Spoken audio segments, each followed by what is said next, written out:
Hey, friend, do you ever find yourself just trying to be someone that you're really not?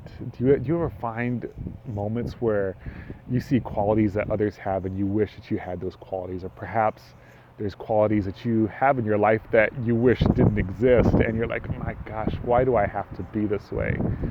I have to admit, I'm tempted sometimes to be someone that I'm not. There's times that I don't fit into the norms of society. I don't fit into certain expectations that people have of of men. Take for instance sports.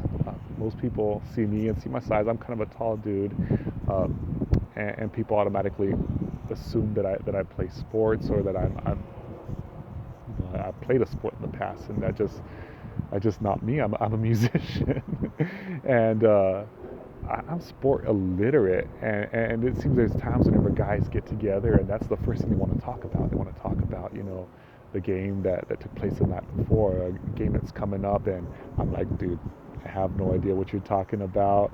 It becomes a little awkward for me sometimes because I kind of like retreat a little bit and just like smile and grin while they're talking to me about their favorite athlete.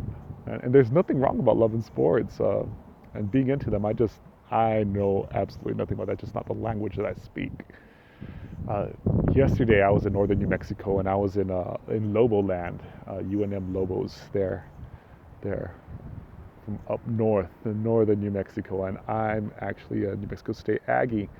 And I walked into this Starbucks, and the barista, she tells me she's going to take my order, and then she looks at me, she says, sorry, I don't serve Aggies. And I just had to laugh because I was wearing my Aggie gear. But she said, I'm just messing with you.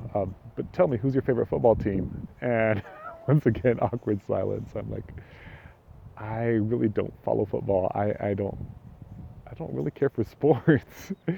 And she kind of stood silent a bit, and right when she did that, this other barista in the back, he like speaks up. He says, thank you for speaking up. He says, not all of us men like sports, and people automatically assume that each and every one of us is going to like sports. He says, but that's not right. And he just starts laughing. And the guy behind me, he's like this big burly mountain looking dude, and he starts saying, he says, yeah man, he says, I got your back over here. He says, I don't know nothing about sports either. He says, I played the tuba in marching band.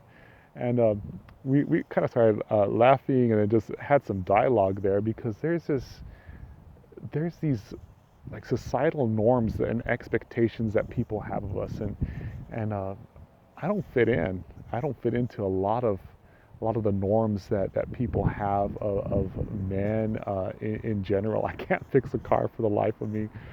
My wife is better at doing home repairs than I ever will be. Uh, but but I know that whenever God created us, and whenever God created you, uh, He created you with a mindset of love. He created you with talents, gifts, and abilities that would be His expression of love towards mankind. And it might not look like the same way that everybody else is doing it, and it might not fit into the norms that everybody and the expectations that everyone has of you, but it is nothing less than the divine expression of love that comes from God. So if for some reason you're feeling down about who you are and what makes you you, let me tell you, you were created for a purpose, you were created for a reason, and you were created with meaning. And if you're having difficulty figuring out how who you are fits into the grand scheme of things, please don't hesitate to reach out. I'm a mindset coach, and I'd be more than happy just to have a chat with you, to pray with you, and help you explore the greatness that makes you you. Anyhow, hope you have a great day. You take care, my friend. Be blessed.